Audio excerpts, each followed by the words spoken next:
Mu weekend nga basobola okubatenga etambula waliwo emboozi ya mwana mulenzi gwe bayita Pallaso n'omukulu gwe bayita Shakib ono ye munywanyi wa yebba wa Zali muyinza okuba mumanyi omulenzi oyo omukulu oyo kati yayita ku mitimbagano ng'ategeeza ng'agamba nti waliwo yaliko mu supermarket yemu ng'alina ebintu byagenza okugula waliwo n'akatambi akatadde olunaku lwaleero fotogi ya supermarket nga bwe yabadde kati omukulu no yavuddeyo ng'ategeeza nti waliwo omunywanyi ali ku ggaali ya Pallaso kigambibwa mbu yasobola okuba ate nga abba akasawo akalimu zisiliva ze mwalimu amasimu ne ssente mu supermarket yemu era ng'ategeeza nti waliwo omulenzi ali ku ggaali ya Kamiliyoni ye yamugamba nti oyabbye akasawo ako ali ku ggaali ya Pallaso embeera kwe kutambula bwetyo kati omukulu Shakib kwe kubira ku Pallaso amubuulire munnange go waliwo omulenzi gwe bayita Benja eyabbye akasawo kange mbadde nsaba mubinzirize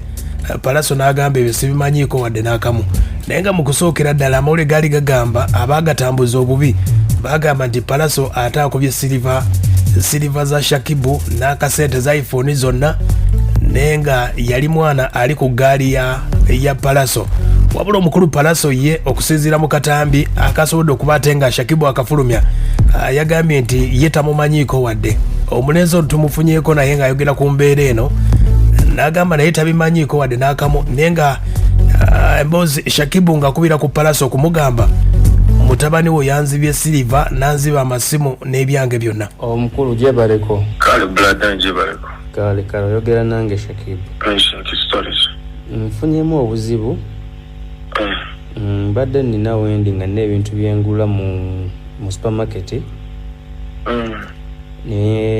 nenumbibwa waliwo abantu abanumbye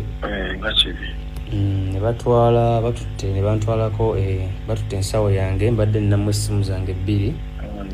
ne ssente zange ne kyeyini zange naye kati mubibadde bwe bigenze mu maaso w'ebityo waliwo omuntu abadde wabwera alabye omwana nzibye abbye ensawo yange yeebuzizabuziza nga nabye mpiikinga nga nkitadde ku kawunta n'agijjawo wabula mufuluma waliwo omwana abadde wabweru n'aŋŋamba alabye omuntu afuluma n'alinnya ka booda n'adduka naye n'aŋŋamba omwana oyo atera mulaba na anko na anko P mbonange n'aŋŋamba omwana oyo atera mulaba na Pallaso boy abantu osimanyi boogera Shaki naye sooka bambi kibi nnyo naye nze personal kibi nti bambi bakubye naye nze personally simanyi nze mbeera n'abantu bangi okimanyi like omwana oyo abadde wabweru aŋŋambye ye abeera simanya nga abeera na Kamiliyoni naye yafulumye basona kungamba bali bonna naye olina ŋŋamba nze nyimiridde buyimirizi wano naye afulumye mulabye nze mbeera na Kamiliyoni omwana oyo abeera na Pallaso omwana oyo bamuyita Benja boyo wange siina Benja gwe mbeera naye nze mbeera n'abantu kitegedde kati ke katambi ako nabino ku nsonga eyo eya Shakib ne Pallaso nga baagala okunoonya omulenzi oyo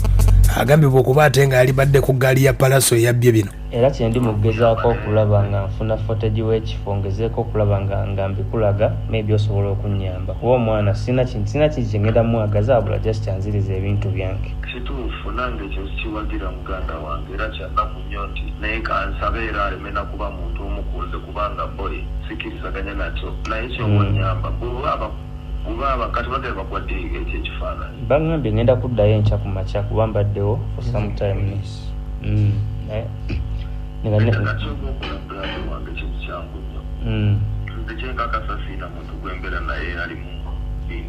era kinsurprise nze nnyo baŋŋambye mbu abeera ne Pallaso kuba ndabye nga aba aswaza image yo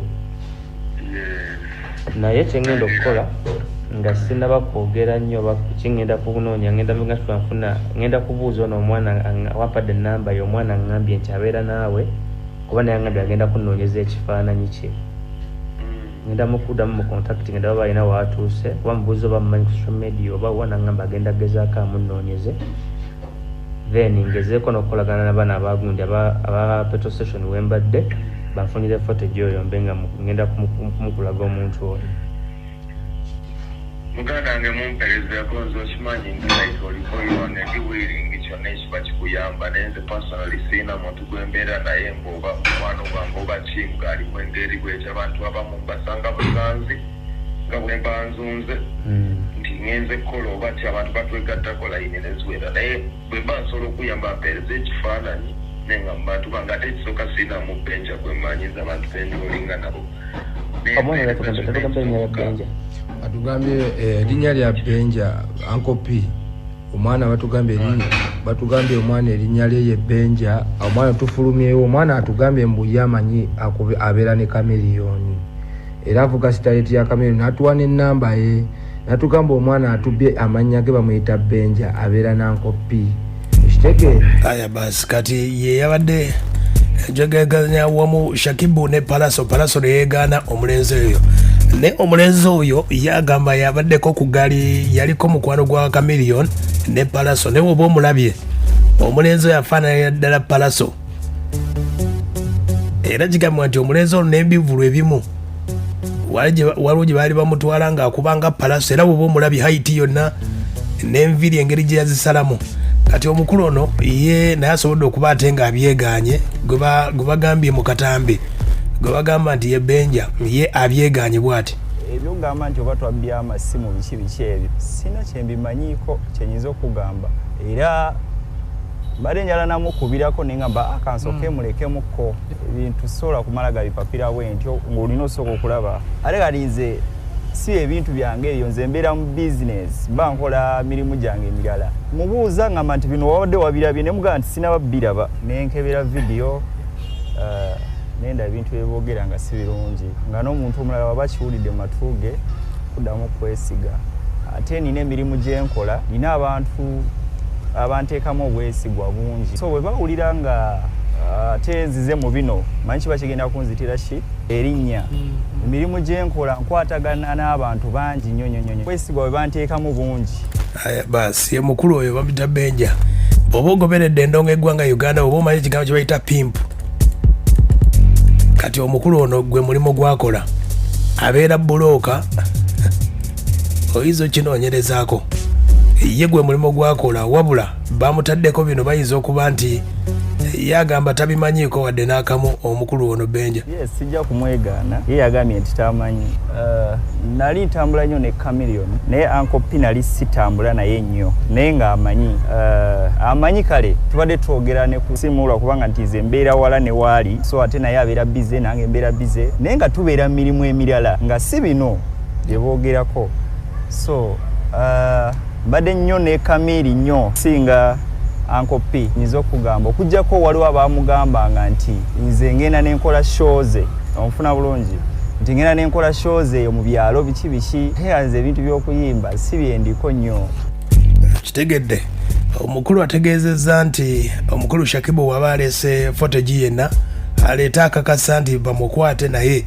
agamba tabimanyiiko wadde n'akamu tebabipapira byo naye Shakibu wabanga ayagala kundaba ze wendi sobola kubula segera ze wendi egiri gye nkola nti oba oli yagezezaako teekawo embeera ate nawulidde Uncle P ng'agamba nti tamanyi oyinza osanga badde naye sibitegeera mu butuufu just okusinziira ku mulimu guli gwenkola tomanya nti omuntu ate ayinza okuba nga takwagaliza ate n'ateekawo eyo embeera balete babireete tubirabe nga njagala tereze n'embeera Shakibu wabanga anoonya ajja kundaba naye sirina bintu byagaa nti byentutte ebyo biki